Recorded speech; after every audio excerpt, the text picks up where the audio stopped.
Salut Picciotti, bienvenue sur les bons plans hardware avec Pika que je réalise une fois par mois. On commence tout de suite à utiliser les chapitres pour cibler exactement les composants que vous voulez acheter et surtout faites attention parce que les prix affichés sont au moment où je tourne la vidéo, les prix peuvent augmenter ou baisser, donc utilisez les liens dans la description pour afficher le composant qui vous intéresse et après s'il a augmenté des prix, retournez après 2-3 jours, c'est sûr qu'il va baisser et s'il a baissé, c'est cool parce que vous allez payer moins cher. On commence tout de suite avec le PC à usage bureautique navigation et je vous conseille sans perdre un seconde d'acheter un mini PC comme CUM 350. J'ai fait une vidéo dédiée au mini PC et je vous conseille les meilleurs à acheter.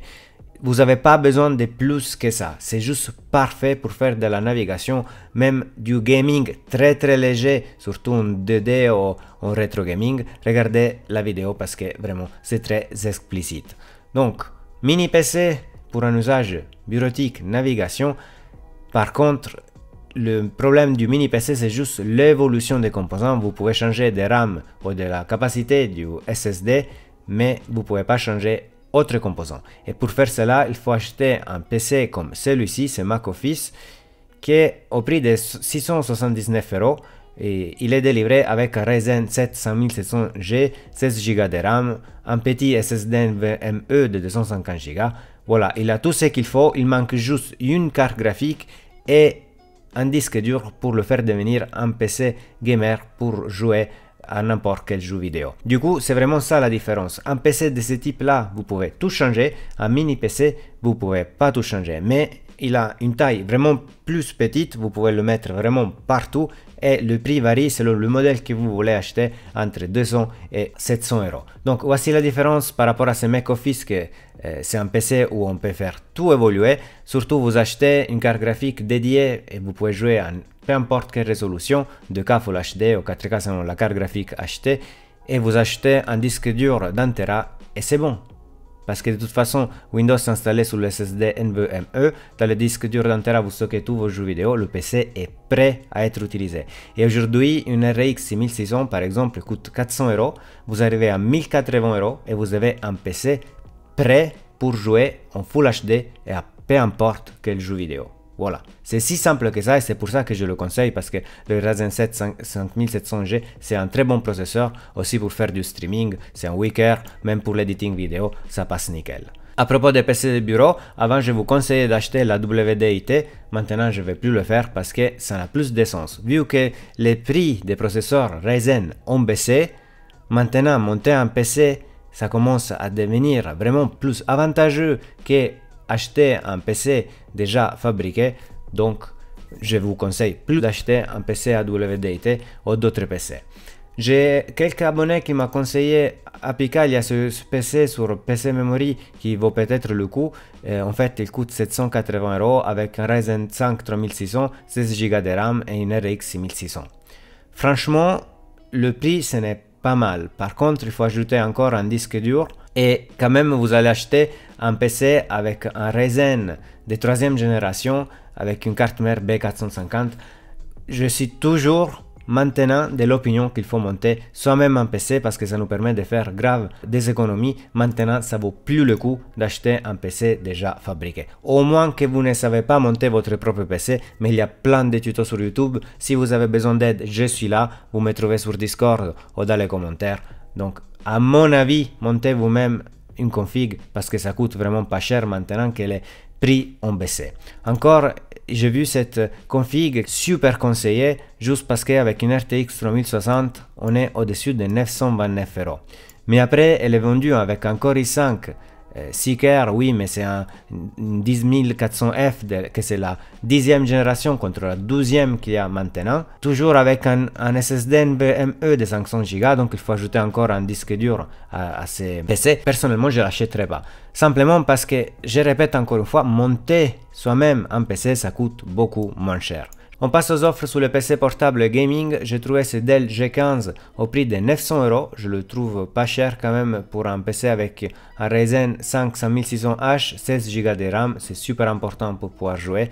Un SSD 512 Go et une GeForce RTX 3050. C'est un petit PC portable pour pouvoir jouer à la résolution Full HD sans problème. Après, on passe à ces Asus TUF Gaming avec un écran 144 Hz, c'est toujours en 15 pouces, cette fois-ci avec une RTX 3060. Alors, le processeur c'est un Core i5 11300H, donc c'est inférieur au 5600H dans ces Dell. Par contre, c'est quand même un i5 valide pour pouvoir jouer, toujours avec un SSD de 512 Go. Et il coûte 1100 € avec un promo à moins 15%. Encore, on retrouve ce Lenovo Legion 5, comme vous voyez, avec un Ryzen 5 5600H, comme le Dell que je vous ai montré tout à l'heure, et une RTX 3060 à 1400 €. C'est cher, oui, mais c'est beaucoup moins cher sur Cdiscount parce qu'il coûte juste 900 €. Ce n'est pas exactement le même parce que ici, vous avez 8 Go de RAM contre les 16 qu'il y a ici. Voilà. Mais les gars, franchement, il y a 500 € de différence. Et juste pour 16 Go de RAM, ça vaut pas le coup. Donc, achetez-le ici. La RAM, vous pouvez toujours ouvrir votre ordi portable pour la changer. En espérant que ça invalide pas la garantie. Ça, il faut voir avec le fabricant Lenovo. Je n'ai pas regardé, donc je ne peux pas vous donner d'infos. Mais juste la RAM pour la changer, ça peut vous coûter maximum 70 € et vous économisez les 400 € nécessaires pour l'acheter ici sur rue de commerce. Donc là, franchement, je vois vraiment une offre et à 900 €, un PC avec une RTX 3060 et un Ryzen 5 5600H pour faire du gaming en Full HD, c'est juste parfait. On passe au boîtier gaming. Alors, toujours sur Cdiscount, c'est Areo Cool. C'est vraiment super petit et compact, mais il ne faut pas une carte mère ITX, une micro ATX suffit, avec 3 ventilos inclus, au prix de 36 €, c'est vraiment pas cher. Si vous voulez dépenser un petit plus, il y a ce MSI Mag Vampiric, je le conseille à chaque fois parce que ça coûte pas cher et ça vous permet de ranger bien vos composants. Et il y a plein de types de dispositions aussi pour l'IO, vous voyez, ici vous pouvez mettre un 2 x 140, un 360 mm, carrément même un 240, donc c'est juste parfait parce que ça coûte pas cher et ça vous donne plein d'options. Sur le même style, vous trouvez ce Areo Cool pour monter une config blanche, mais attention parce que tous les composants vont vous coûter plus cher si vous voulez créer une config blanche. Et on retrouve ce boîtier à un prix de 52 €, donc une dizaine d'euros de plus par rapport au MSI. Toujours si vous voulez monter une config blanche, il y a ce NZXT à 50 €. Par contre là, c'est pour une carte mère de type ITX, donc faites attention.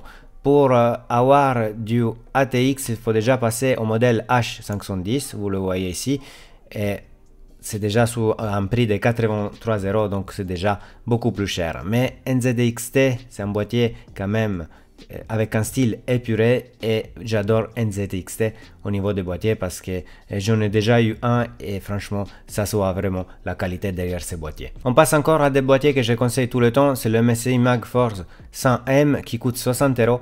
Il y a aussi le 100R mais ça coûte 92 €, il y a un coupon pour descendre à 72 €. Franchement ça ne vaut pas le coup, ça change vraiment rien entre les deux. La seule chose est que les ventilos RGB c'est possible de les commander depuis l'externe alors qu'avec la version 100M il faut les commander depuis la carte mère, donc vraiment pas trop de différence entre les deux. Achetez le 100M et sinon c'est un boîtier qui vous permet d'avoir plein de configurations pour l'IO 240 360, voilà, donc je peux le conseiller sans problème.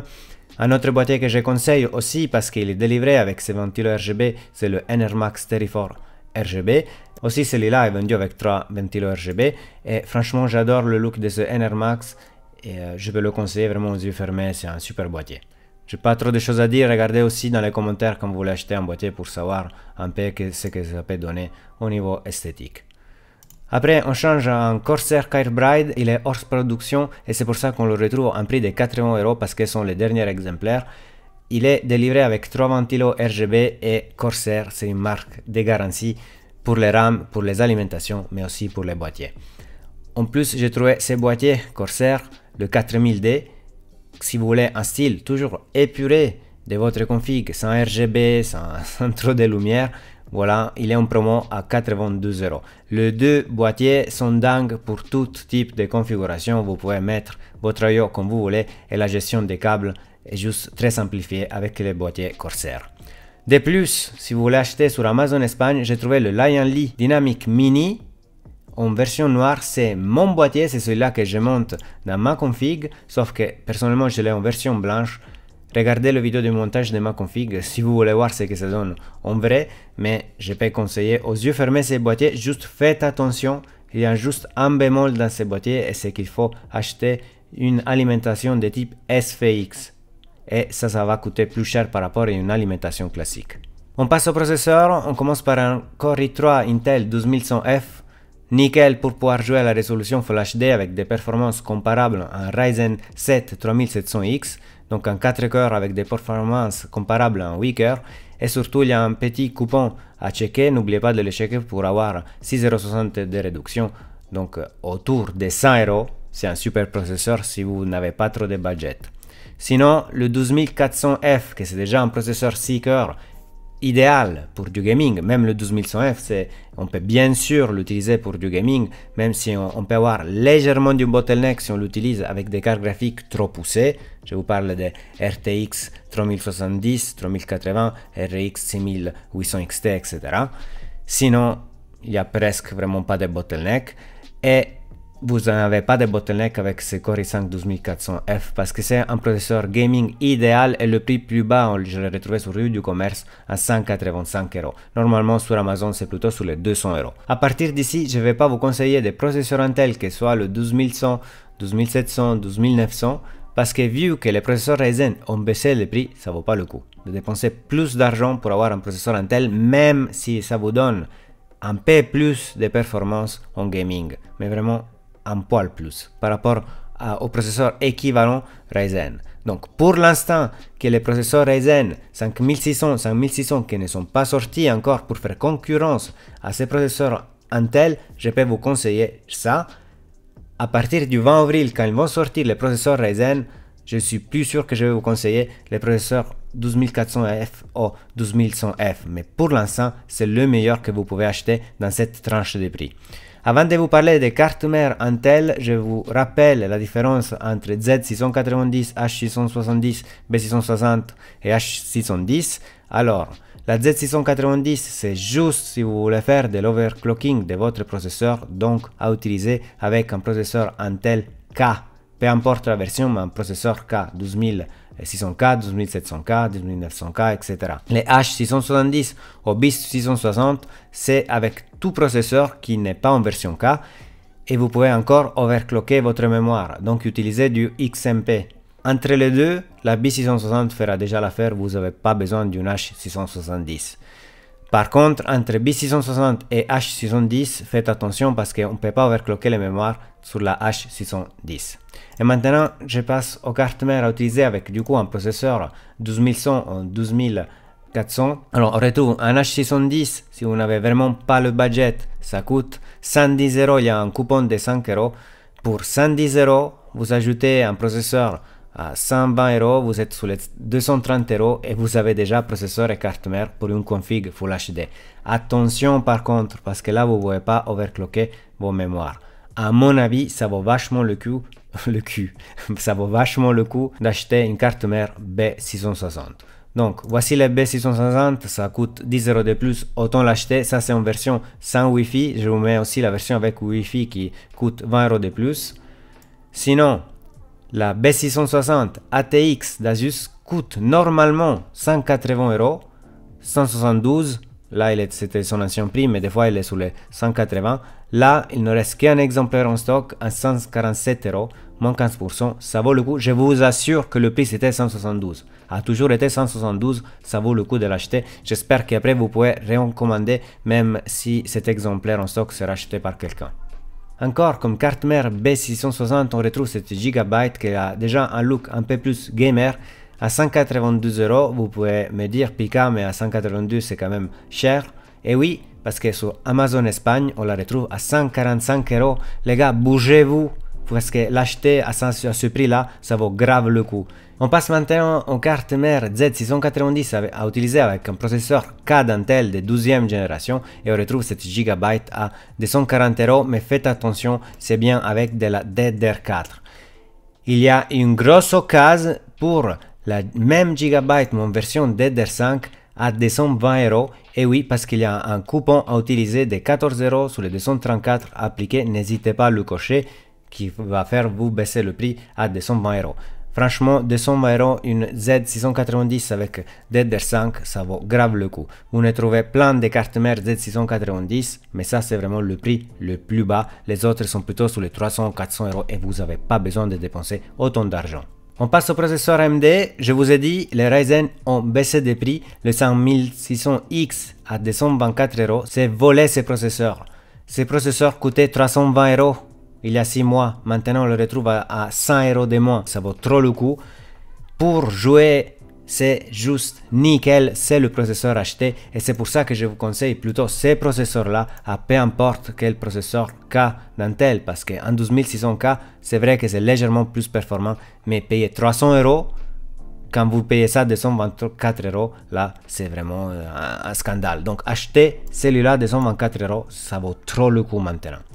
Vous trouvez aussi les autres Ryzen qui ont baissé le prix, le 5800X, le 1900X, le 1950X. Donc, c'est pour ça que au-dessous de 200 €, je vous ai montré les processeurs qui valent le coup d'Intel. Les processeurs d'AMD au-dessous de 200 € vont sortir le 20 avril. Donc, pour l'instant, achetez de l'Intel si vous devez acheter un processeur à moins de 200 €. Pour plus de 200 €, achetez du Ryzen. Et comme carte mère, toujours la moins chère, c'est la Gigabyte B550 Aorus Elite V2 à 130 €. Sinon, vous avez la Asus TUF à 140 €. Sont toutes des cartes B550 que je conseille. Sinon, si vous n'aimez pas la marque Asus Gigabyte, vous avez une belle MSI Gaming Plus à 140 € avec du LED ici sur la carte. Très stylé. Sinon, si vous aimez Asus, mais plutôt le style ROG, il y a la B550F au prix de 180 €. C'est le prix qu'on retrouve normalement cette carte. C'est difficile de la retrouver à moins de 180 €. On passe aux mémoires RAM. Les moins chers, je les trouve toujours sur Rue du Commerce. Ne me demandez pas pourquoi, mais au niveau des RAM, Rue du Commerce, c'est le top. On retrouve ces 16 Go Ballistix 3200 MHz, donc parfait pour jouer à 74 €. Ils sont pas dispo maintenant, mais ils vont le être, donc checkez cette annonce. Et s'ils sont pas dispo, vous pouvez quand même acheter pour 4 € de plus, que ce n'est pas grave. C'est Corsair Vengeance RGB. Corsair, vous le savez, c'est une marque de garantie, surtout pour les RAM. Et toujours 3200 MHz, 16 Go, c'est parfait pour jouer.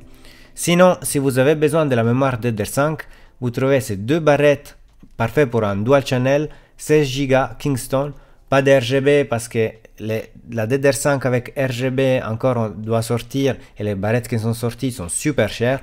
5200 MHz à 172 €. Donc à associer avec une carte mère DDR5 comme la Gigabyte DDR5 que je vous ai montré tout à l'heure. Si on passe au SSD, on retrouve un 1 Tera, c'est Crucial à 87 €. Il y a 5% de réduction. Sinon, si on veut du NVMe, il y a ce Samsung 980. Samsung, c'est une garantie pour les SSD. C'est une marque top pour les SSD. J'ai toujours acheté des SSD Samsung. Et ça, c'est un NVMe PCIe 3. Mais quand même, il arrive jusqu'à 3500 mégasecondes en lecture. Et franchement, pour 100 €, je peux que, comme vous conseillez, c'est SSD. Sinon, toujours NVMe. À la même vitesse, on retrouve ce Western Digital au même prix. À vous de voir, personnellement je préfère Samsung, mais s'il sera plus à ce prix-là, autant acheter le Western Digital. Au niveau des disques durs, on retrouve ce Seagate Barracuda 4 Tera. Attention à la vitesse, 5400 tours par minute à 80 €. Si vous achetez la version 2 Tera, qui est à 57 €, 58 €, on retrouve le disque à la vitesse de 7200 tours minute.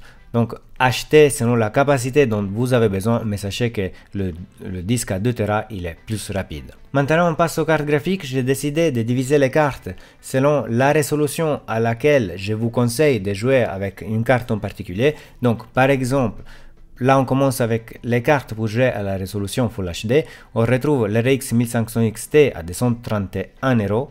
C'est vraiment pas cher et ça vous permet de jouer à la résolution Full HD. Quelques compromis, quelques optimisations, baisser un peu la qualité graphique, activer du FSR par exemple, pour les jeux plus gourmands comme Cyberpunk, Dying Light, etc. Si vous préférez Nvidia pour jouer, voici cette RTX 3050 Palit. Attention, modèle avec un seul ventilo à 380 €, mais c'est la moins chère. Sinon, vous trouvez à 413 € cette GB, 2 ventilos. Et si vous payez encore plus pour avoir plutôt une carte de marque comme l'Asus, vous passez à 422 €. Mais je vous déconseille d'acheter une RTX 3050 même si a des performances meilleures par rapport à l'RTX 5600 XT que je vous ai montré, parce que vous pouvez simplement acheter une RTX 6600 à 400 €, donc elle coûte moins cher par rapport au modèle avec deux ventilos de l'RTX 3050 et ça vous donne plus de performances par rapport à l'RTX 3050. Donc si vous voulez une carte pour jouer à la résolution Full HD, la meilleure, vous la voyez. 400 € c'est imbattable. Et on est presque arrivé pratiquement au prix de base de la carte. Sinon, si vous voulez avoir plus de performance, vous pouvez acheter une RTX 3060 comme cette Zotac à 540 €, mais ça vaut pas le coup. Parce que vous allez avoir un poil plus de performance et vous payez 140 € de plus. J'ai trouvé la même sur PC Componentes à 480 €. Vous avez 15 € de frais de livraison. Donc on arrive à 500 €. Vous économisez 40 € par rapport à Amazon. Toujours à 500 €, on retrouve le RX 6600 XT. Et ça vous donne une raison de plus pour ne pas acheter la Zotac même sur PC Componentes. Au moins que vous êtes vraiment des fans d'NVIDIA. Parce que au même prix, celle-là elle est plus performante. Et on est toujours dans la gamme pour du Full HD. Quelques jeux à la résolution de 2K, vous y arrivez à le jouer avec la 6600 XT, sans problème. Après, si vous voulez jouer à la résolution 2K, alors là, on passe à la Zotac RTX 3060 Ti. Une RTX 3060 Ti, c'est déjà plus indiqué pour jouer à la résolution 2K. Elle coûte 630 €. Je n'ai pas trouvé moins cher que ça. Sinon, sur PC Componentes, où vous trouvez la même carte à 580 €. Avec la livraison, vous arrivez à peu près à 600 €. Vous allez économiser 30 €. Donc, à vous de choisir si l'acheter ici et payer 30 € de plus ou l'acheter en Espagne et avoir un peu plus de retard s'il y a des problèmes. Mais PC Componentes, c'est un site fiable. C'est juste qu'il y a évidemment le colis qui doit arriver en Espagne par rapport en France si vous avez un problème. Mais sinon, vous allez économiser 30 €. Je n'ai pas trouvé d'RTX 3060 Ti en prix plus bas. Surtout maintenant, je trouve génial de trouver d'RTX 3060 Ti à 580 €. Je vous rappelle que le prix de base c'est 450 € de la FE. Une version custom peut arriver facilement à 550 €.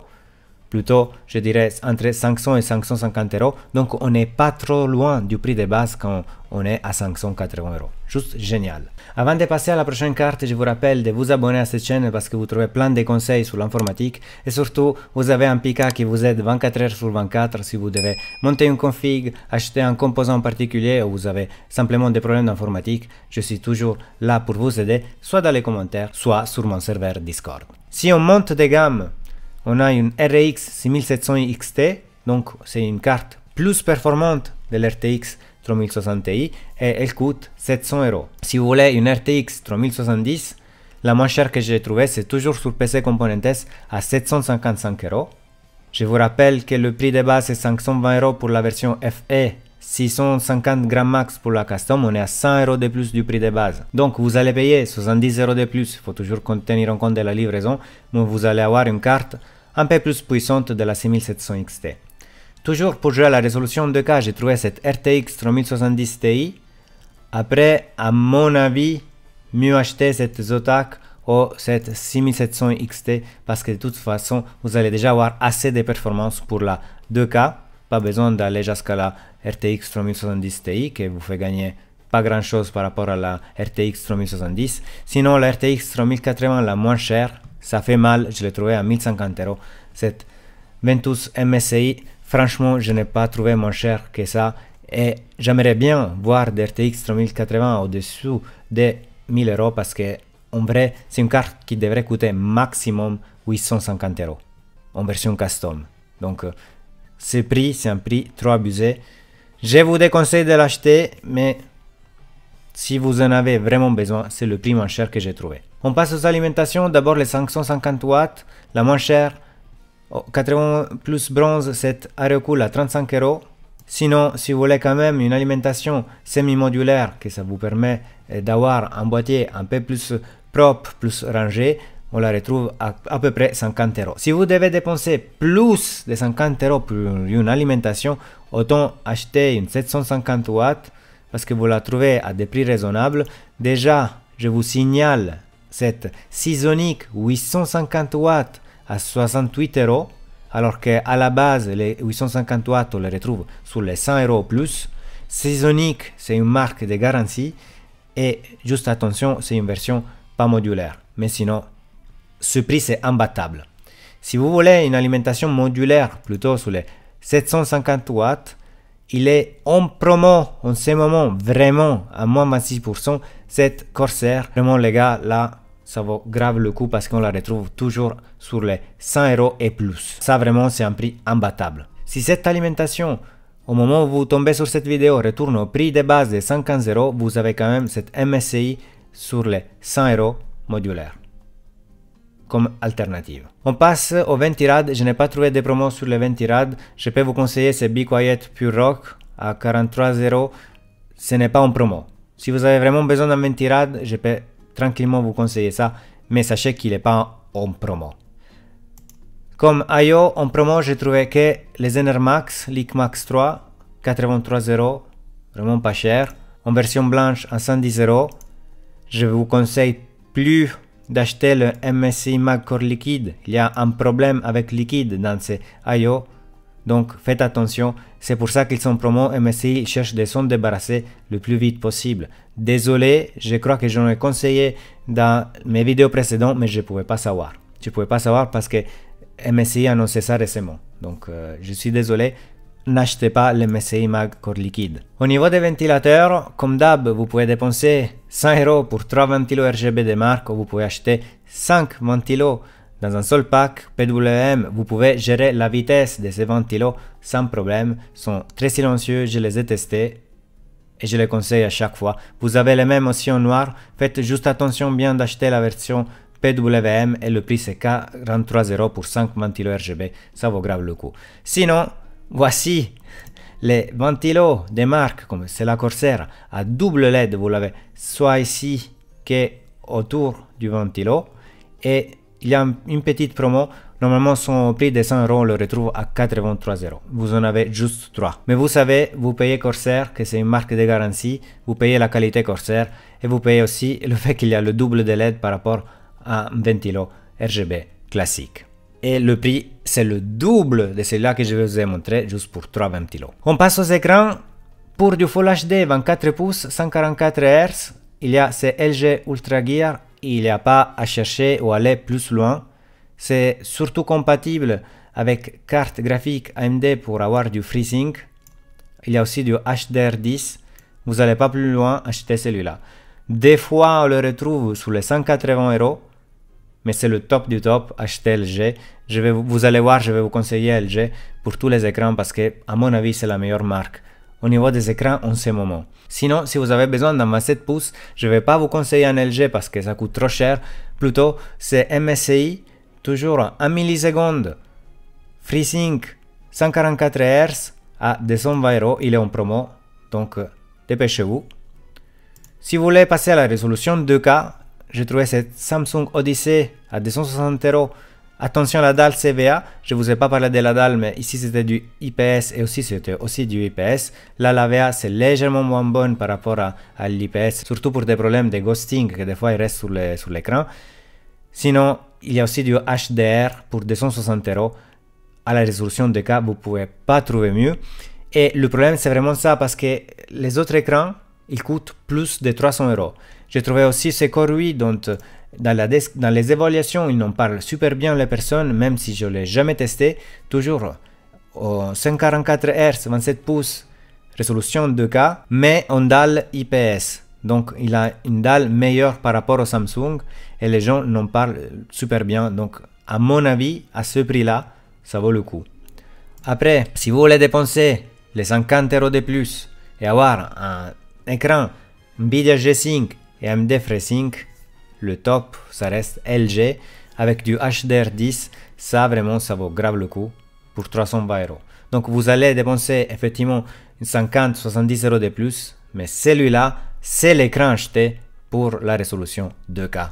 Les écrans 4K à une fréquence de rafraîchissement de 144 Hz ou supérieur coûtent encore trop cher, c'est pour ça que je n'en propose pas. On passe aux souris. Au niveau des souris gaming, j'ai trouvé cette Corsair M65 à 40 €. C'est là que je ne sais pas si j'arrive à vous montrer ici, c'est là que j'utilise, je me trouve super bien. Mais les souris, je vous le répète, il faut toujours les essayer parce que le grip, la façon de prendre la souris dans les mains change de personne à personne, donc il faut vraiment les essayer si vous pouvez. Et sinon, toujours en promo, cette SteelSeries Aerox 3 à 50 € à la place de 70. C'est une souris super achetée que je conseille sans problème. Et j'ai trouvé aussi cette Logitech G502 à 49 € pratiquement, parce que c'est 48,90. Voilà, je vous répète, ce sont de très bonnes souris, mais il faut les essayer, parce que si vous les essayez pas, c'est compliqué de dire s'ils vont être bien pour vous. Niveau des claviers gaming, il y a la Razer Black Widow V3 avec des switches verts. Alors, il n'y a pas la version avec des switches jaunes, je vous explique, ce sont des switches propriétaires mécaniques de Razer. Les verts, ils font vraiment pas mal de bruit, alors que les jaunes, ils sont plutôt silencieux, et c'est là que je vous conseille. Je vous montre, si j'ai choisi ici les switches jaunes, il reste que la Black Widow V3 Mini, donc vous devez attendre le réapprovisionnement, parce que pour l'instant, il n'y en a pas. Mais si vous aimez quand même entendre le bruit des switches quand vous les touchez, alors la Black Widow V3, vous la trouvez à 100 € en ce moment. Sinon, la Logitech G512 avec des switches marrons qui sont très silencieux, vous la trouvez à 100 €. Franchement, si vous partagez votre pièce avec quelqu'un, c'est le clavier que je vous conseille d'acheter parce que c'est le plus silencieux. Et en plus, niveau gaming, c'est très adapté. Les switches mécaniques de Logitech sont des très bons switches. Alors voilà, silencieux, parfait pour le gaming, 100 €. Quoi demander de plus? Enfin, comme clavier, je vous montre ce Corsair K670 RGB, c'est le clavier que j'ai actuellement. Il est un clavier de qualité, ça vaut trop le coup. Des fois, on le retrouve sous les 105 €, mais c'est très rare. Sinon, à 115 €, je pense que ça vaut déjà le coup. Personnellement, je l'avais payé 135 €. Et on peut choisir les types de switch qu'on veut sur le clavier. Les marrons ne sont pas disponibles. Il reste que du bleu et du rouge qui font quand même du bruit. Moi, j'ai des rouges et je vous assure, ils font du bruit. Donc, si vous voulez acheter les Silent qui sont spécifiques pour le bruit, alors le clavier explose le prix. Et à ce moment-là, achetez plutôt le Logitech que je viens de vous montrer. Sinon, vous devez attendre qu'il y ait à disposition les Cherry MX Brown. Je n'ai pas testé le Cherry MX Speed pour savoir s'ils sont vraiment si rapides. À ce moment-là, plutôt acheter les switches et changer les switches directement sur le clavier, parce que pour juste les boutons que vous utilisez plus souvent, parce que ça vaut le coup. Sinon, le clavier avec les switch speed, il est toujours en promo à 150 €. Mais les switch speed, ils font quand même du bruit. Hein. On est au niveau du bruit à peu près au niveau des rouges. Donc à vous de voir si vous voulez plus ou moins de bruit, et vous avez plein de choix avec les claviers Corsair. Enfin, on passe au casque. Alors, il y a ce Razer Black Shark V2 à peu près 50 €. Il est super conseillé, aussi dans les évaluations. Super sympa, on retrouve une mallette ici pour pouvoir régler le volume du son dans Windows pour le casque. Et aussi un bouton tout de suite à côté. Voilà, c'est ici pour pouvoir couper immédiatement le micro. Donc, plein de fonctionnalités. En plus, il a du Surround 7.1 pour bien capter où sont les ennemis dans les maps. Et un prix de 50 € à la place de 70 qu'on retrouve normalement même sous le site de Razer. Donc je pense que cette promo ça vaut le coup. Sinon, comme casque gamer, je n'ai pas trouvé grand chose à part ce HyperX Cloud 2 qu'on le retrouve souvent autour de 80 €. C'est à peu près ça maintenant son prix de base et c'est le casque le plus acheté par les gamers. Je termine avec ces produits, les bons plans hardware d'avril. Mettez un like si vous a plu, abonnez-vous pour recevoir plus de tests, news, conseils et bons plans sur l'hardware. À la prochaine avec Pika. Ciao.